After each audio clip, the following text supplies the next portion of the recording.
Good morning, everyone. In the last lecture, I have explained you about the company accounts. Today, we will discuss the balance sheet and we will do a sum on balance sheet. So, as per the Schedule 3 of the Companies Act 2013, following is the format that we will have to prepare for balance sheet. So, equity and liabilities. The first part of the balance sheet is known as equity and liabilities. Equity and liabilities. Equity means shareholders fund and equity का meaning है यहाँ पे equity refers to shareholders fund and liabilities means non-current liability and current liability. Non-current means long-term nature liability and current means short-term nature liability. So in the shareholders fund, we have share capital and reserves and surplus. Share capital is of two types, equity and preference. Equity and preference. So share capital अगर होगा तो दो रहेगा. Equity it will be two. What is that? Preference share and preference share and equity share. तो share capital में दो चीज, equity and preference. And फिर रिजर्व्स एंड सरप्लस में all the reserves, general reserve, capital reserve, all the funds, capital redemption fund, sinking fund, all the reserves fund and surplus मतलब profit and loss account. और इसमें से हम minus करते हैं appropriation. Appropriation means what? Distribution of the profit among the owners. So it must be transferred to reserve and dividend, proposed dividend normally, and then we have money received against share warrant. So normally हम लोग का है ना, ये जो format है इसमें ये सब चीज नहीं रहेगा. Money received against share warrant सब नहीं दिया रहेगा. एप्लीकेशन मनी पेंडिंग अलॉटमेंट ये भी नहीं रहेगा. आपको यहाँ पे शेयर होल्डर फंड में दो चीज ध्यान में रखना है, that is share capital and reserves and surplus. Share capital and reserves and surplus. इसके बाद we have non-current liability. In the non-current liability, we have long-term borrowings. Long-term borrowings means what? Debenture, public deposit, fixed deposit. All this borrowings made by the company for long term nature will come here. Deferred tax liability अगर रहेगा तो directly, नहीं तो normally it is not there. आपको या तो ये रहेगा loss, maximum times you will have only long term borrowings. And then if there are suppose PF provident fund, employees provident fund का अगर कुछ भी प्रोविजन है तो it is known as long term provision. तो मैक्सिमम टाइम तो you will have only long term boring. अगर कुछ ज्यादा हुआ तो it may be long term provision. Long term provision means employ का प्रोविडेंट फंड के लिए जो प्रोविजन करते हैं. And current liabilities, non current liabilities के बाद we have current liabilities. Current liabilities में we have short term borrowings. Short term borrowings में सबसे इंपॉर्टेंट है बैंक ओवरड्राफ्ट और any loan taken for short period from director और any outsiders. Short term borrowing, borrowings done for a shorter period of time. Normally यहाँ पे आपको याद रखना है बैंक ओवरड्राफ्ट या तो लोन टेकन फ्रॉम डायरेक्टर्स और एनीवन आउटसाइडर्स. तो शॉर्ट टर्म बोरोइंग्स में आता है. ट्रेड पेबल्स में आता है creditors and bills payable. Trade payables मतलब क्या? Creditors and bills payable. Other current liability में कुछ भी अगर आउटस्टैंडिंग रहेगा, if there is any outstanding expenses कुछ रहेगा तो अदर करंट लाइबिलिटी इसमें लिखेंगे। एंड शॉर्ट टर्म प्रोविजन में प्रोविजन फॉर टैक्स और any other provision which is made for a shorter period of time, provision for expenses, provision for tax, any provision made for shorter period of time यहाँ पे आएगा। तो इसके साथ हमारा liability side हो गया। अभी हम लोग आएंगे असेट साइड में। असेट साइड में असेट को भी हमने दो टाइप्स में क्लासिफाई किया है, non current assets and current assets. Non current assets and current assets. Non current asset में है fixed asset. Non current asset में हमारे पास है फिक्स्ड असेट। फिक्स्ड असेट में क्या आता है? फिक्स्ड असेट में आता है tangible asset, intangible asset. Tangible asset and intangible asset. Tangible asset are those asset which we can, yes, which has depreciation, which we can see, touch, feel, are tangible assets. So furniture, land and building, plant and machinery, all are tangible assets. So intangible assets क्या है? No. Intangible asset goodwill है, yes correct. Intangible asset is a goodwill, is goodwill. Intangible asset cannot be seen, cannot be touched, only can be felt, yes. Copyrights, इसके examples क्या है? Goodwill, copyrights, patents, trademarks, all are examples of intangible asset. All are examples of intangible asset. Yes, intangible assets में trademark आता है। Trademark means what? The design of the any, suppose any product, तो वो trademark and design वो एक साथ ही आ जाता है। That is also a tangible asset, sorry not tangible, intangible asset. And उसको रजिस्टर्ड करना पड़ता है। वो ट्रेडमार्क को हम क्या करते हैं? वो डिजाइन को हम रजिस्टर्ड करते हैं ताकि फिर कोई और आपके प्रोडक्ट को टीएम करके, आपने देखा रहेगा सर्कल में ऐसे प्रोडक्ट्स में लिखा रहता है TM, means that trademark has been registered and any other company cannot use that trademark, cannot use that design, so that if any other company uses, it will be breach of this one trademark rights, and then that company जिसका आपने copy किया है वो company आपके ऊपर case कर सकती है।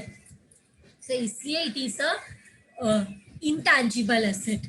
Then we have capital work in progress. ये तो normally कभी नहीं रहेगा क्वेश्चन में। Capital work in progress means those assets which are under like construction of a building, means tangible assets which are under progress, under construction. Intangible assets under development भी नहीं रहता है। जैसे फॉर एग्जांपल आप कोई patents develop कर रहे हो, अभी तक डेवलप हुआ नहीं है, तो इट में be intangible assets under development. तो ये capital work in progress and intangible assets under development, ये दोनों नहीं रहता ज्यादातर। Then we have non-current investment. Non-current investment मतलब long term investment. Deferred tax asset भी होता है, deferred tax liability भी होता है। Asset होगा तो it will be in the debit side of the trial balance, और लाइबिलिटी रहेगा तो it will be in the credit side of the trial balance. Normally ये दोनों चीज ना डेफर्ड टैक्स एसेट रहता है ना deferred tax liability. Then we have long term loans and advances. If there is any advances given for a longer period of time तो यहाँ पे रहेगा security deposits. Then other non current asset में हम कोई फिक्टिशियस एसेट को ले सकते हैं जो कि लॉन्ग टर्म नेचर हम अज्यूम करते हैं कि ये लॉन्ग टर्म नेचर के लिए है, तो उसको हम यहाँ पे लिख सकते हैं। Then we come to current asset. Current asset में आता है current investment, short term investment, inventory that is stock, trade receivable मतलब debtor and bill receivable. Then we have cash and cash equivalent, इसमें कैश बैलेंस, बैंक बैलेंस सब आएगा। Then we have short term loans and advances, इसमें हम prepaid expense लिख सकते हैं, tender deposit लिख सकते हैं, that means those and any loan given to a person for shorter period of time, that all will come here. And other current asset में हम fictitious asset को other current asset में भी दिखा सकते हैं, then also it is correct. अगर हम other current asset में दिखाते हैं तो also it is correct, तो also it is correct. Other current asset में हम फिक्टिशियस एसेट को हम अदर नॉन करंट एसेट में भी बता सकते हैं, फिक्टिशियस एसेट को लॉन्ग टर्म नेचर का मान के, और अदर करंट एसेट में भी बताया तो शॉर्ट टर्म नेचर का मान के, तो भी इट इज करेक्ट। मीन्स आप फिक्टिशियस एसेट को इधर भी बता सकते हो और इधर भी, दोनों इज करेक्ट, बट दोनों जगह पे मत बताओ, नहीं तो कभी टैली नहीं होगा, आपका balance sheet will never tally. तो या तो अदर फिक्टिशियस एसेट जैसे प्रिलिमिनरी एक्सपेंस हो गया, not return of, under return commission, discount on issue of shares, means any share issue expense, any asset which are fictitious in nature, means they are imaginary assets, not real assets, that we will have to show in the, what you say, you can show in the other non-current asset also, you can show in the other current asset also. Last में जो total होता है liability का और asset का, ये tally होता है, that will tally, and you can say that your balance sheet has tallied. Let us now, after the explanation of balance sheet, now let us solve this sum. From the following ledger balances of Varun Limited, from the following ledger balances of Varun Limited, prepare balance sheet of the company as on 31st March 2017 as per Schedule 3 of the Companies Act. Particulars rupees, particulars rupees. मतलब ये trial balance tallied करके नहीं है, just information is there, this is not a trial balance. Trial balance में क्या होता है, debit side credit side, तो हम समझ सकते हैं डेबिट साइड में या तो असेट है या तो एक्सपेंस है, क्रेडिट साइड में या तो इनकम है या तो लाइबिलिटी है, but this is just a information, इसमें सब मिक्स रहेगा, हमें समझना है। So let us read the sum first. Plant and machinery, you can understand it is a asset, it is a tangible fixed asset. 8% debentures, it is a liability. और liability मतलब क्या, ये लॉन्ग टर्म लाइबिलिटी है, इसलिए इसको non current liability बोल सकते हैं। जो लंबा लॉन्ग टर्म लाइबिलिटी होता है उसको नॉन करंट लाइबिलिटी बोलते हैं, और जो शॉर्ट टर्म पीरियड का होता है उसे करंट लाइबिलिटी बोलते हैं। Then we have employee provident fund. Employee provident fund मैंने बोला ये लॉन्ग टर्म प्रोविजन है, लॉन्ग टर्म प्रोविजन। हम एम्प्लॉइज के लिए जो पीएफ जमा करता है कंपनी, वो it is for number of years, so it is provision end of long term nature, side में पैसे रखना, जमा करना, so it is long-term provision. Then we have securities premium. Securities premium is reserve and surplus. Securities premium is reserve and surplus. Then we have cash at bank. So ये तो cash and cash equivalent है, current asset में होता है cash and cash equivalent. Equity shares है, share capital, creditors है, creditors current liability होता है, और क्रेडिटर्स को हम ट्रेड पेएबल बोलते हैं, क्रेडिटर्स को हम क्या बोलते हैं, trade payable. Loan to manager, manager को जो हम लोन देंगे वो नॉर्मली शॉर्ट पीरियड का रहेगा, व्हेन नथिंग इज टोल्ड, तो हम short term loans and advances में इसको बताएंगे। Then we have deposit with ICICI bank 5 years। ICICI bank में आपने फिक्स्ड डिपॉजिट ओपन किया, तो ये क्या होना चाहिए, आईसीआईसीआई बैंक में आपने फिक्स्ड डिपॉजिट ओपन किया 5 years के लिए। फर्स्टली आंसर माय क्वेश्चन, ये असेट है या लाइबिलिटी। हम डिपॉजिट बैंक में डिपॉजिट करते हैं पैसा 5 years के लिए ये असेट होगा या लाइबिलिटी होगा? 5, yes correct, it is a asset. पर ये क्या है पैसे जमा करना, ये क्या इसे बोल सकते हैं? 5 years के लिए पैसा जमा किया, it is a way of doing investment. तो ये जो हमने डिपॉजिट किया आईसीआईसीआई बैंक में for 5 years 1,98,000, it is investment. इसको क्या बोलते हैं? इन्वेस्टमेंट, इन्वेस्टमेंट है ये। What is it? इन्वेस्टमेंट। तो इसको बोलेंगे investment.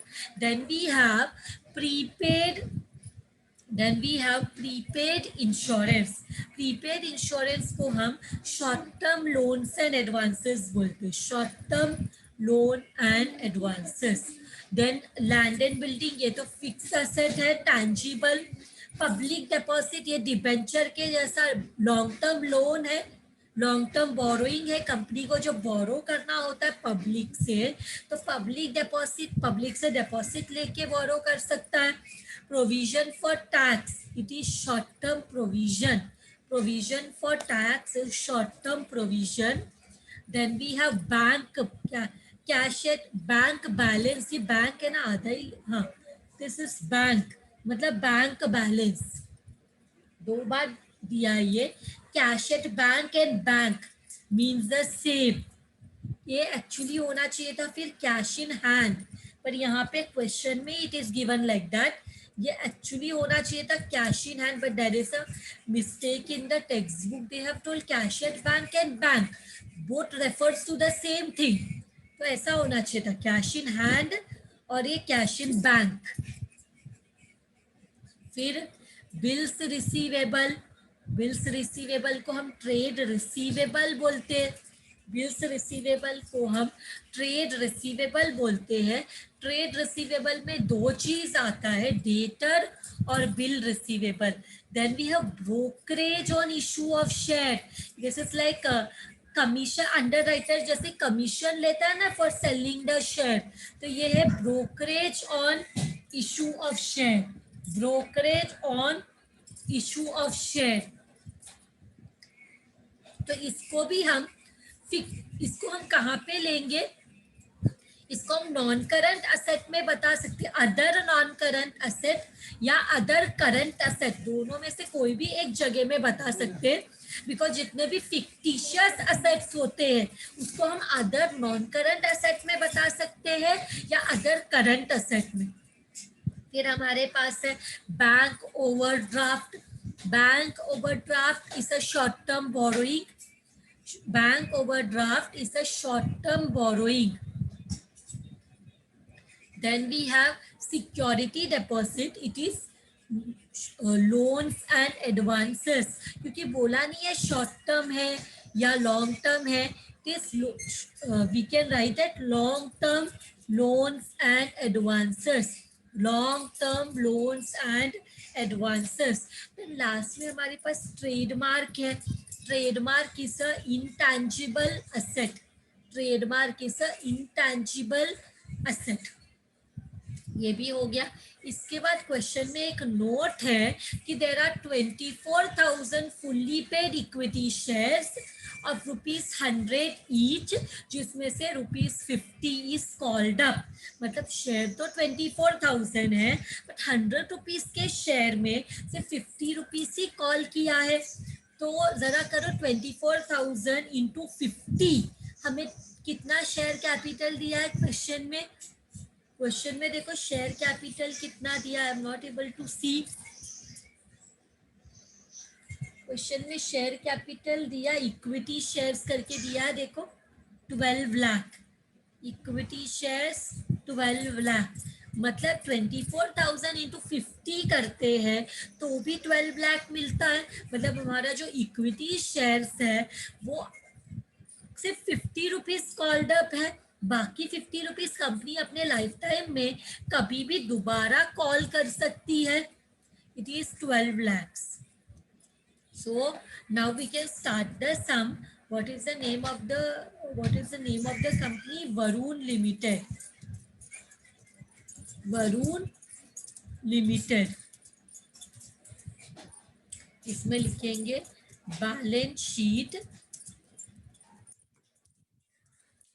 on 31st March 2017. 2017. So here what we will do, we will call 3 columns. ये क्या है, ये हमारा अमाउंट है, ये then we have our note to accounts, so particulars,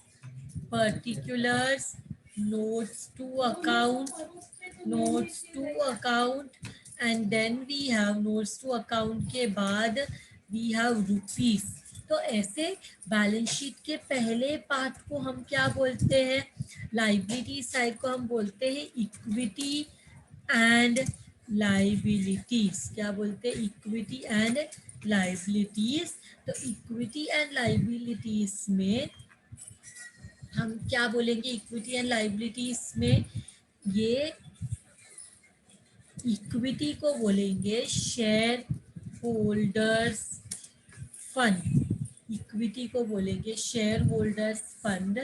तो ये शेयर होल्डर्स फंड में दो चीज आता है, small a share capital and small b reserves and surplus.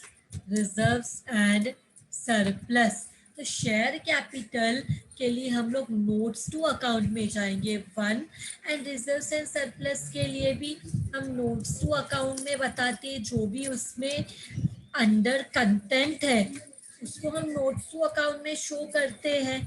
तो note number 1 is share capital, and in share capital what we have 24,000 equity shares of rupees 100 each, rupees 50 called. It is coming to 12 lakhs. It is coming to 12 lakhs. तो यहाँ पे लिखेंगे, इधर लिखेंगे 12 lakhs. ये हमें मिल गया अमाउंट 12 lakhs. इसके बाद हम we will go to the second one. We will go to the second one, reserves and surplus. Reserves and surplus में क्वेश्चन में देखो कौन सा रिजर्व दिया है, general reserve, profit and loss account, securities premium दिया है. सिक्योरिटीज प्रीमियम के अलावा there is no other reserve given and it is 80,000.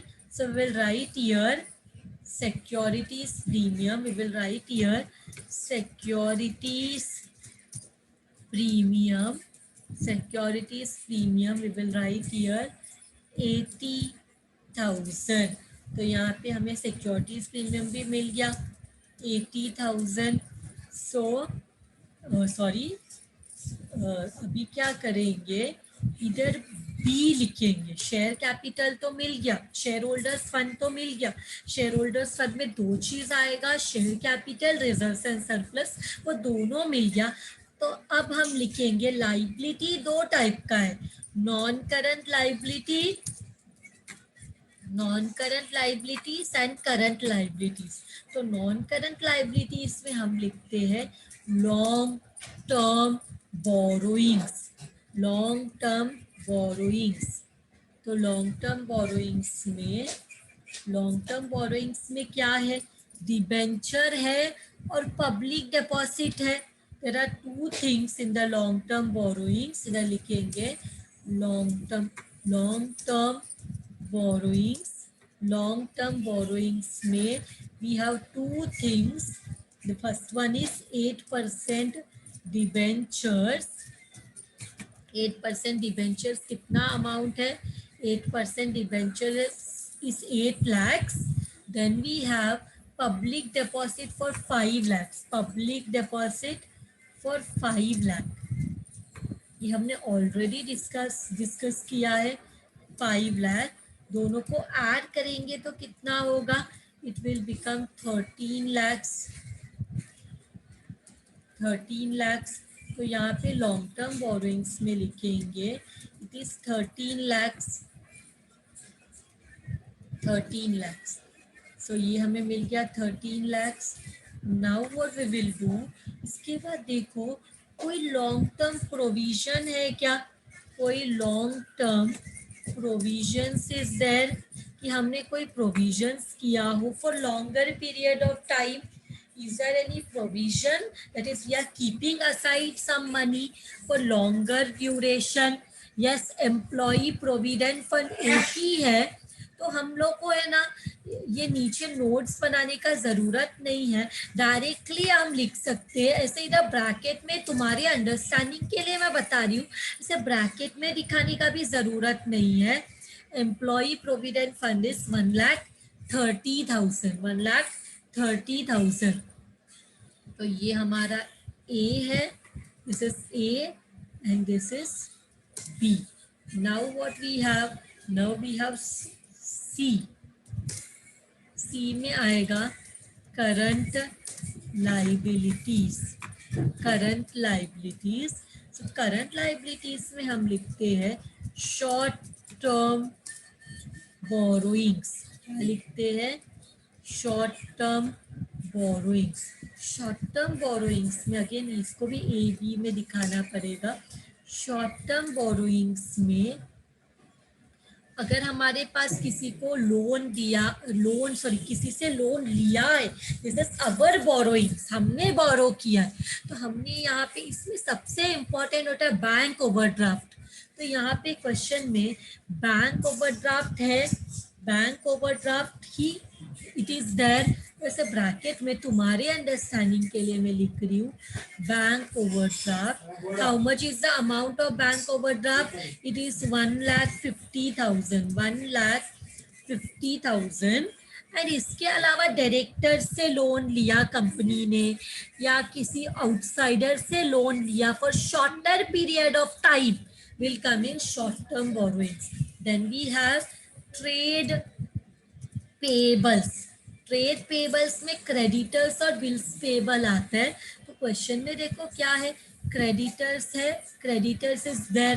Question में देखो बिल्स पेबल है क्या, बिल्स पेबल नहीं है, सिर्फ क्रेडिटर्स है. तो हम क्रेडिटर्स का अमाउंट लिखेंगे 1,16,000, 1,16,000. बिल्स पेबल है, मुझे दिखा नहीं, बिल्स सिर्फ क्रेडिटर्स इज देयर. हाँ नो ना, बिल्स पेबल होता तो दोनों को ऐड करना पड़ता, नोट्स में जाके, नोट्स में जाके दोनों को ऐड करके फिर लिखना पड़ता बिल ट्रेड पेबल का टोटल अमाउंट. बट इसके बाद हम लोग लिखेंगे short term provision. Short term provision, short term provision means provision for tax है क्या, देखो ओनली वन इज देयर, सो हम लोग एक ही लिखेंगे प्रोविजन फॉर टैक्स. और कोई प्रोविजन तो नहीं दिया है, प्रोविजन फॉर टैक्सेशन सिर्फ एक ही प्रोविजन दिया है. It is 1,80,000. It is how much, 1,80,000. तो यहाँ पे लिखेंगे 1,80,000. डन लाइबिलिटी साइड, इसका टोटल लिखेंगे तो we will get the liability. Now we will go to the second part, that is assets. Asset में हमें स्मॉल कैपिटल ए में लिखेंगे फिक्स्ड असेट, कैपिटल ए में लिखेंगे फिक्स्ड असेट. और फिक्स्ड असेट में हम दो चीज लिखेंगे, एक है टैंजिबल असेट एंड दूसरा इनटैंजिबल. तो यहाँ पे दो चीज लिखेंगे, टैंजिबल असेट्स एंड दूसरा रहेगा इनटैंजिबल असेट्स, इनटैंजिबल असेट्स. तो यहाँ पे टैंजिबल असेट्स और इनटैंजिबल में, टैंजिबल के लिए हमें नोट्स में जाना पड़ेगा बिकॉज एक से ज्यादा है. तो we will go to the notes and write down 4th one tangible assets, tangible assets. तो टैंजिबल असेट्स में हमारे पास क्या है, let us see. Tangible assets में हमारे पास दो चीज है, both are in the top. तो plant and machinery 6 lakh and land and building 10 lakhs. तो हमने ऑलरेडी डिस्कस किया, इसलिए it is we can write down plant and machinery is how much, plant and machinery 6 lakh. तो यहाँ पे 6 lakh and land and building, land and building is 10 lakh, land and building is 10 lakhs. तो तो दोनों को add करेंगे तो it will B 16 lakhs।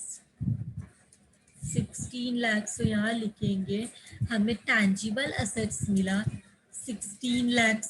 फिर इंटैंजिबल एसेट में क्या है, इंटैंजिबल एसेट में हमें सिर्फ एक ही मिला है, ट्रेडमार्क। सो यहाँ पे हम लिखेंगे ब्रैकेट में 6, तो एक ही है, तो नोट्स बनाने का जरूरत नहीं है। और तुम्हारे अंडरस्टैंडिंग के लिए I am writing in the bracket here trademark. What is the amount of trademark? 1,80,000। It is 1,80,000।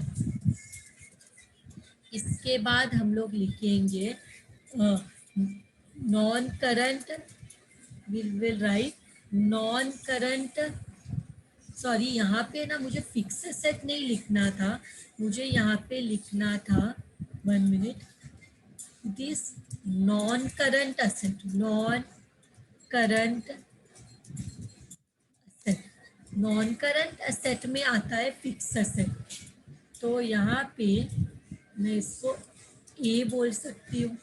Non current asset में आता है fix asset, non current asset. So non assets मैंने तुम लोग को एक्सप्लेनेशन में भी बताया था, asset is of 2 types, non current asset which is for a long asset, those are for longer period of time will come under non current asset, and current asset में asset which are for shorter period of time. तो fix asset लिखा, is a non current asset, हमारे पास लंबे समय के लिए रहता है। और एक चीज यहाँ पे हमें लिखना है, नॉन करंट इन्वेस्टमेंट। क्या हमारे पास कोई नॉन करंट इन्वेस्टमेंट है? Do we have any non current investment? Question में देखो, क्या हमारे पास कोई नॉन करंट इन्वेस्टमेंट है? Deposit with ICICI bank 5 years 1,98,000। So यहाँ पे क्या आ सकता है, तुम्हारी अंडरस्टैंडिंग के लिए I am writing here deposit with ICICI bank, कितना ईयर्स? 5 years। तो ये अमाउंट क्या है इसका? 1,98,000, 1,98,000। अब इसके बाद हमें देखना है कि कोई long term loans and advances हैं। Long term loans and advances, हमारे पास सिक्योरिटी डिपॉजिट है, इसको हम शॉर्ट टर्म भी अज्यूम कर सकते हैं, बट नॉर्मली सिक्योरिटी डिपॉजिट 1,24,000। सो यहाँ पे लिख सकते हैं सिक्योरिटी डिपॉजिट, कोई भी डिपॉजिट है तो लोन्स एंड एडवांसेस कितना? 1,24,000। इसके बाद हमारे पास एक और चीज हम यहाँ लिख सकते हैं, अदर नॉन करंट असेट्स। ये अदर नॉन करंट असेट्स में क्या लिखना है? कोई फिक्टिशियस असेट है तो वो लिखना है। तो क्वेश्चन में कोई फिक्टिशियस असेट है, ब्रोकरेज है, तो खर्चा है ना, तो ये असेट कैसे? तो इसको, ये ब्रोकरेज जो हम पे करते हैं, जैसे issue, share issue expense, it is brokerage on issue of share, is a share issue expense, और शेयर इशू एक्सपेंस को हम फिक्टिशियस असेट बोलते हैं। Brokerage on issue of share is share issue expense, share को issue करते वक्त होने वाला expense is brokerage on issue of share. इसको हम non current, other non current asset में बताएंगे तो भी करेक्ट है, अदर करंट असेट में बताएंगे तो भी करेक्ट है। तो यहाँ पे हम क्या लिखेंगे, ये क्या है? Brokerage on issue of shares. इसका अमाउंट क्या है? How much is the amount of brokerage? 1,10,000। तो यहाँ लिखेंगे 1 लाख, लिखेंगे 1,10,000।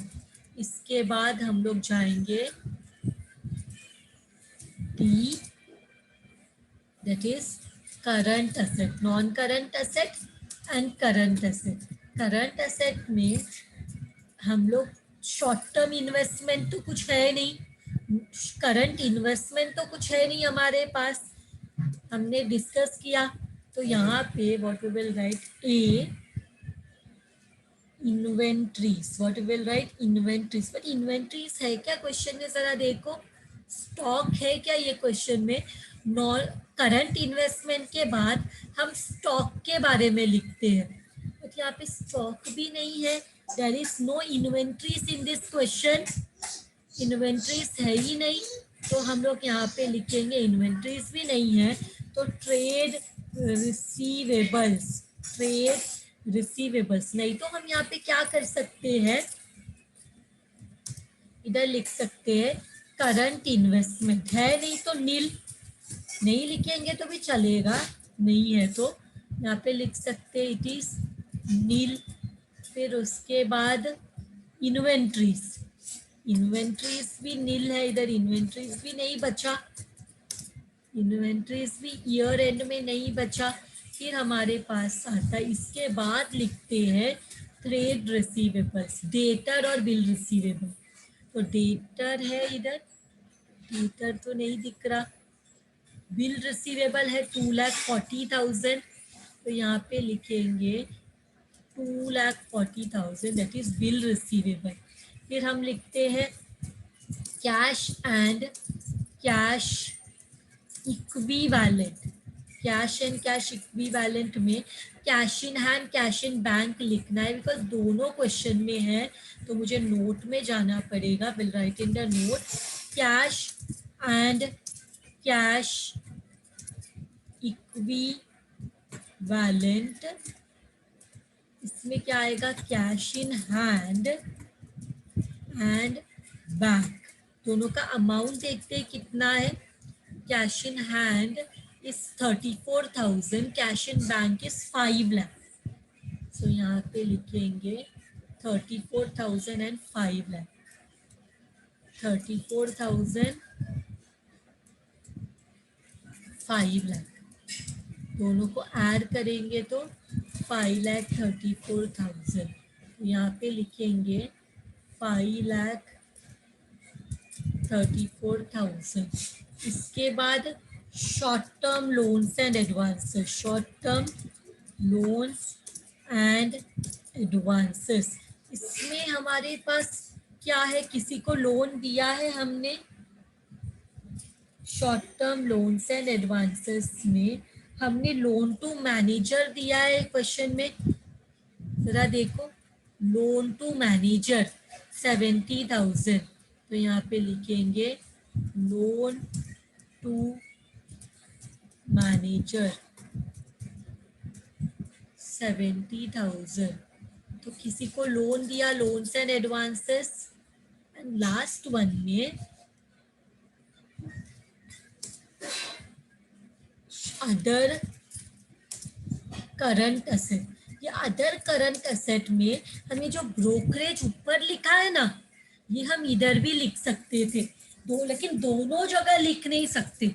या तो उधर ऊपर अदर नॉन करंट एसेट में लिख लिया brokerage because it is share issue expense fictitious asset, या तो इसको इधर लिखना है. दोनों में से आप कोई भी जगह में दिखाओगे it will be considered as correct only. Both are correct. other non-current asset is also correct and other current asset is also correct. तो यहाँ पे क्या बच गया अभी, जो हमने किधर भी नहीं लिखा,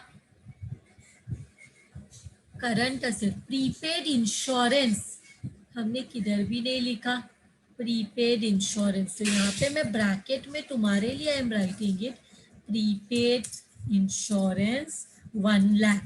prepaid insurance. Here, how much is the amount? Prepaid insurance 1 lakh. So now everything is done. So हम टोटल करेंगे दोनों का. So asset का टोटल कितना है? Let us see. 16 lakh plus 1,80,000 plus 1,98,000, 1,24,000, 1,10,000, 2,40,000, 5,34,000, 70,000 and 1 lakh is coming to 31,56,000.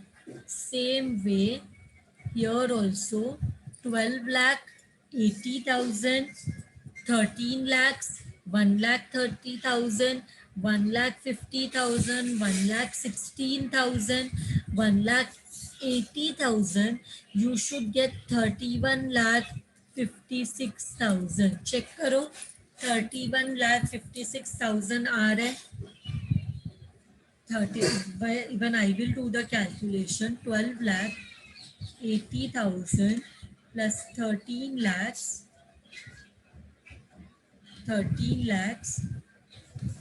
plus 1 lakh 30,000 plus 1 lakh 50,000 plus 1 lakh 16,000 plus 1 lakh 80,000. मुझे आ रहे 31 lakh 56,000. So our asset and liability is tallying with 31 lakh 56,000, means our sum is correct. With this way, I conclude today's lecture. Thank you everyone.